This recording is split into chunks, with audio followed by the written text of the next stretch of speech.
1975-ci ildə Zərdab rayonunun Gəlmə kəndində müəllim ailəsində anadan olmuşam. Ailədə 3 uşaq olmuşuq. Bacım, qardaşım və mən. Qardaşımla mən əkizik. Onlar Azərbaycan Texniki Universitetinin Maşınqayırma fakültəsini, mən isə tamamilə bir fərqli sənəti seçdim. Yəni sual oluna bilər, niyə ədəbiyyata meyil oldu məndə? Mən jurnalistika fakültəsini bitirdim. Bakı Dövlət Universitetinin Beynəlxalq Jurnalistika fakültəsini. Səbəbi, yəni mənim anamın da ədəbiyyatçı, xalamın da bir-birlərinin, bəlkə də yəni genlə, nəsillə keçən irsi bir deyə bilərəm bir şey idi. Və orta məktəbdə oxuyandan hardasa 6-cı sinifdən şeirlər yazdım. İlk şeirim orta məktəbdə sinifimizdə Saadət adlı bir qız vardı. Anasını çox erkən itirmişdi. Anasız adlı şeir oldu. Onun yəni anasının yoxluğu mənə təsir elədi. Bilməzdim ki, zaman gələcək, 20 yaşında bu acını özüm yaşayacağam. Ondan sonra o şeirlər daha təbii alındı. Çünki yəni o həyatı özüm yaşayırdım. Tələbəlik illəri institutda oxuyan vaxtı, daha doğrusu Bakı Dövlət Universitetində oxuyan ərəfədə artıq 3-cü kursda mən işləyirdim, yarım ştat işləyirdim. Azərbaycan mətbuatının müəyyən sahələrində çalışmışam, daha doğrusu qəzetlərdə, jurnallarda. Sonra ASTV-də çalışdım.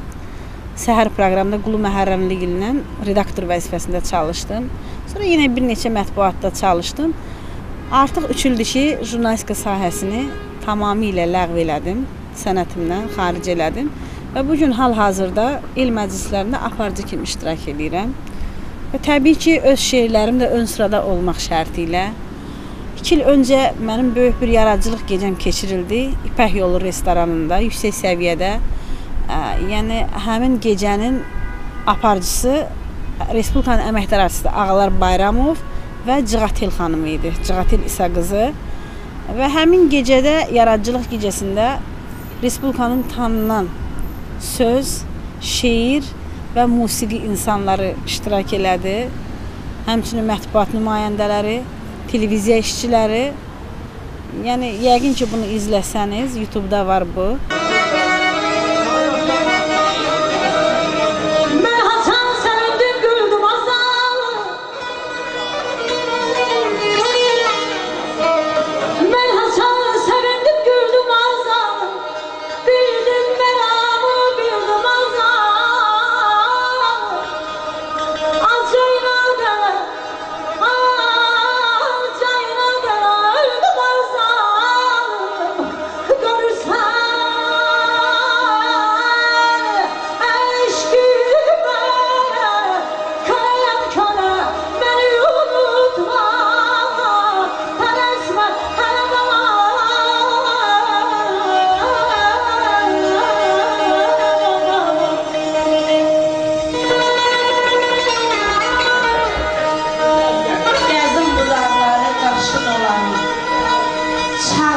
Gözümün yaşı dolanım.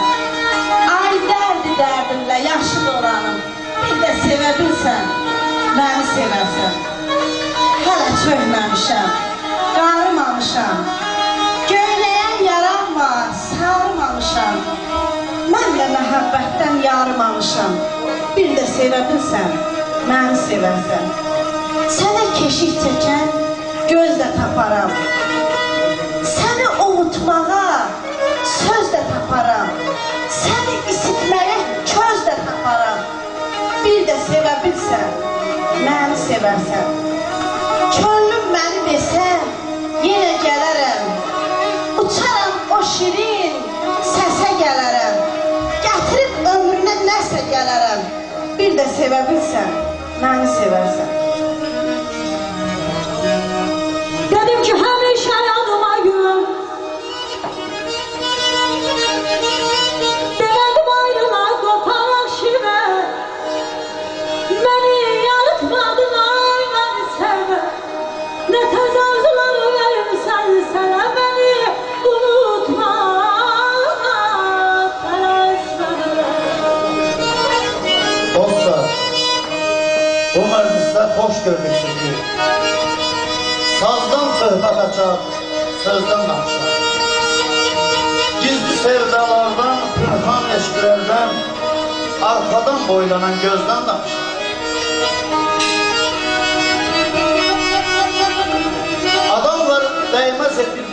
kişiyə, adam var onda kök meşiyə, qadın var əvəzdir 101 kişiyə.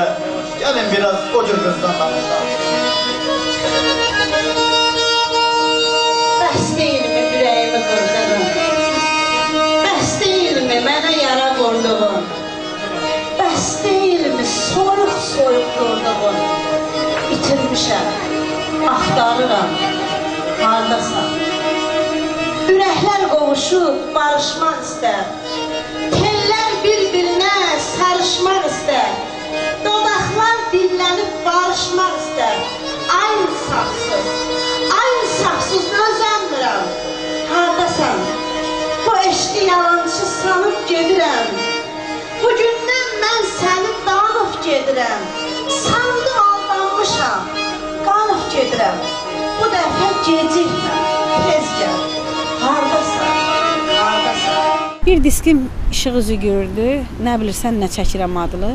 Öz sözlərim, səsim şeirlərimdən ibarət. O da 2 il öncə oldu. İndi hal-hazırda Abgül Mirzəyevlə inşallah yeni bir disk üzərində çalışacağıq. Mən bunu bu yaxınlarda bir saytda da müsahibəmdə dedim. Bayaq da elə sizin yanınızda zəng eləyən Abgül bəy idi.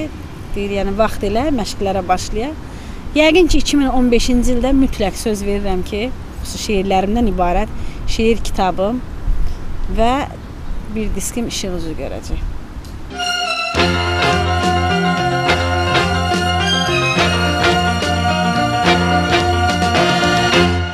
Ömrümün ən o çiçəklənən dövrü deyimmi, ən o yaxşı bir dövrü deyimmi, o anında, yəni tələbə vaxtı anamı itirdim. Sözsüz ki, o acı artıq 95-ci ildə olmuşdur, 20 ilin içindədir. O artıq o acını bugün də yaşayıram. İnsana hər zaman qocalanda da, laf belə çənəsi yerə üzr istəyirəm, dəyəndə də ana lazımdır. Çünki anasız həyat mənasızdır. Ana, mən həmişə deyirəm ki, evin şamıdır, ata evin sütunudur. Təsəvvür edin, sütun uçsa nə olar, şam sönsə nə olar? Yəni çırağıdır, ana evin çırağıdır. Mən bugün baxmayaraq artıq 15 ildə ailəliyəm, anayam, ana adını daşıyıram, amma hər zaman o adın qarşısına baş əyirəm və o acını yaşayıram.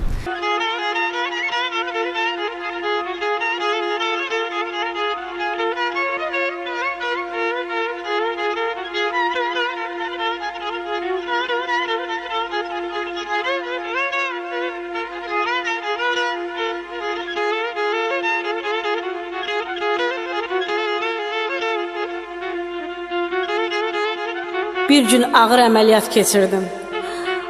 Ayılanda hamı ətrafımdaydı.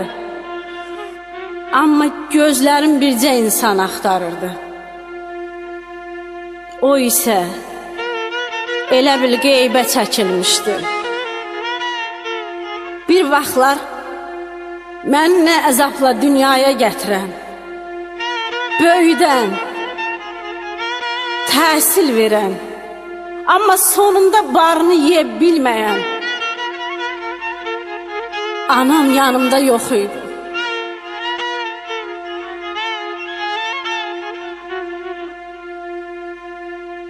Qapandı gözlərim, tutuldu dilim. Heç kimə, heç yerə çatmadı əlim. Elə hey tələsdim, yanıma gəlim. Yaman darıxıram sənin üçün, ana. Loğmanlar dərdimin dərmanı oldu. Sənsizlik qəlbimin fərmanı oldu. Övladlar ömrümün gümanı oldu. Yaman darıxıram sənin üçün, ana. Ən ağır anımda yanımda yoxdun. Ağrıyan canımda, qanımda yoxdun. Vaxt vardı arxamdın, arxamda yoxdun. Yaman darıxıram sənin üçün, ana. Yadlar bu halıma yaman ağladı. İllərin həsrəti məni dağladı.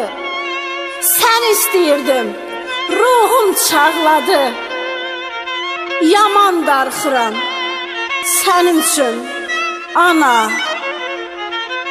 Kaş ki qapımızı döyə bilsəydin, kaş ki yanağımdan öpə bilsəydin. Yatdığın məzardan geri dönsəydin.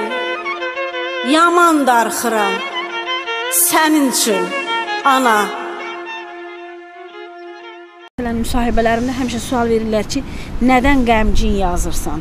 Bəlkə də bu yaşadığım bir taleyinin hardasa bir hissəsidir, qəmli notlar. Mən özüm də ana haqqında yazmışam. Yəni, bugünə qədər də bütün ədəbiyyatı, yazarları izləmişəm. Amma mənim ən çox xoşuma gələn Kəlbəcərli Əyyubun bir şeiri var. Deyir, ana, torpaqlara vermərəm səni. Yerin qollarımın arasındadır. Təbii sularla yumaram səni.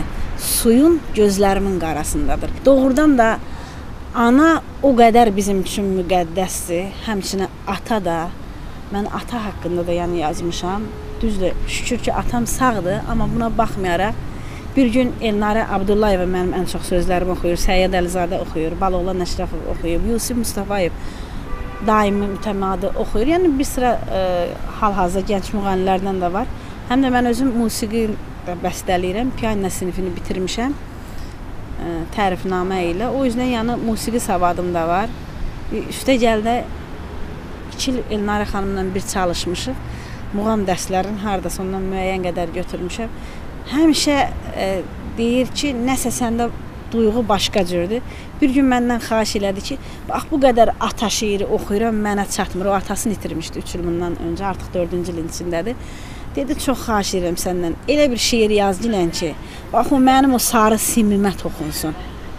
Doğrudan da mən yazdım o şeiri, hətta o Space-də gedən etiraf verilişində aparıcını da ağlatdı. Yəni YouTube-da var, milyonlarla izləyici, 20 milyonu keçin mən bilən izləyicisi var onun.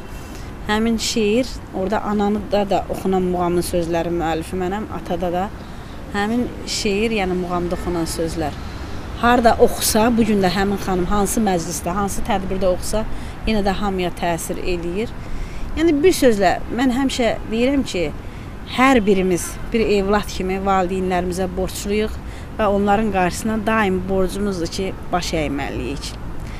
Nə analarımızın bizim üçün həsr elədiyi o yuxusuz gecələrin, çünki özümüz yaşadıq axı o anı, nə də atamızın o əziyyətlə bizə gedib nə zülümlə qazandığı çörək pulunu hansı ki gətirib bizi dolandırıbdır, onu heç birimiz o valideynin borcunu ödəyə bilmərik. Mən ona görə də həmişə ölənlərə rəhmət oxuyuram. Bütün kimin ki, yəni anası sağdır, amma onun qarşısına baş əyirəm. Atası sağdır, həmin valideynlərin qarşısına baş əyirəm. Hər zaman Allah mənim başımın üzərindədir. Yalandan deyim ki, o bəziləri var ki, məsələn, namazı bayraq eləyib, ələk eləyib üzünə. Məndə elə bir xarakter yoxdur. Allah mənim üçün, mən həmişə deyirəm ki, yaxşı dost yoxdur. Sadəcə yaxşı hesab elədiyimiz insanlar var. Darıxmaq yoxdur. Mənasız keçirdiyimiz gün var. Dünya yoxdur. Bir planet var yer adında, hansı ki biz yaşayırıq. Sonra heç nə yoxdur. Sadəcə bir Allah var. Və onun qarşısında mən həmişə səcdə eləyirəm. Hər çətin anlarımda Allah köməyim olur. Və mən bu günlərim hamıdan gizlədiyim bir sir var. Söz vermişdim ki, onu etiraf verilişində deyəcəm. Nəsə o veriliş bağlandı, qismət olmadı. Bugün arzulayıram ki, sizin bu yəni açdığınız verilişin, televiziyanın ayağı ayalı sayalı olsun. Mən ilk dəfə bunu burada xatırladacam, yəni sir kimi açacam. Mən 2 dəfə düzdür diskimdə demişəm, amma açıqlamamışam nə olubdur. Mən 2 dəfə ağır əməliyyat keçirmişəm. Əməliyyata alanda dedilər, çox ağır əməliyyatdır, dilindən kağız almalıyıq valideynin. 99% həkim boynuna götürmürdü. Dedi, 1% Allahın ümidinə, Allah ipin üzməzsə. Girdi əməliyyata, sağ-salamat əməliyyatdan çıxdı. Əməliyyat qutardı, məni palataya ötürdülər, dajı reanimasiyaya hətta ötürdülər. Dedilər, reanimasiyada qalsın, sonra keçirdərik palataya. O ərəfədə mən özümə gələndə dedilər ki, yoxdur, həkim dünyasını dəyişdi. İnanın, mən bir müddət özümə gəlmədim. İkinci əməliyyatda da belə bir an yaşadım. Bəlkə bunu biraz deyim, hər adam deməz. Çünki qorxarlar simanı görəndə, deyərlər, bu qıza çətindir, əməliyyata getmək olmaz bu qızla, yəni deyim. Amma yəni mən olanı deyirəm ki, həyatın bir qanunu, hətta bizi, yəni mənim yaxınlarım buna gülürlər də. Yəni belə oturub söhbət edəndə Elnara xanım da, bacım da, nə, yəni də qohumlar zət belə dost tanış gülürlər ki, qız nə bu sirdir, nə möcüzədir ki, səni əməliyyata aldılar. Sən salamat çıxdın, onlar getdi. Deyirəm, bu Allahın bir sirridir da. Yəqin Allah alnıma belə yazıbmış. Mənim bir şeirim var, deyir, taleyimi yazan yazıb, özüm boyda qəbri qazıb. Varlığım yolunu azıb, olanlara dözənmirəm. Yurtsuz yuvasız şairəm, dinsiz imansız şairəm. Deyirlər, haqsız şairəm, olanlara dözənmirəm. Seyid nəslinin qoluyam, sinəsi qəmlə doluyam. Mən Allahın saf quluyam, Allahsızlar, dözənmirəm. Bir gün haqqı soran gələr, İncil gələr, Quran gələr, arxamızda duran gələr. Allahsızlar, imansızlar, dözənmirəm. Yəni belə bir şeirdir. Olsun ki, Allahla bağlılıqdır da, bu Allahla mənim aramda olan bir təmasdır deyim, bilmirəm nədir. Yəni Allahla olan bir sirdir. Ki Allah mənə qıymadı. Yenə də nə qədər ömrüm var, ömrümün sonuna qədər minnətdaram. Hər zaman, hər gün qarşısında baş əyirəm, dua eləyirəm. Hamıdan gizli, yəni bunu açıq-aşkar eləməyin mənası yoxdur.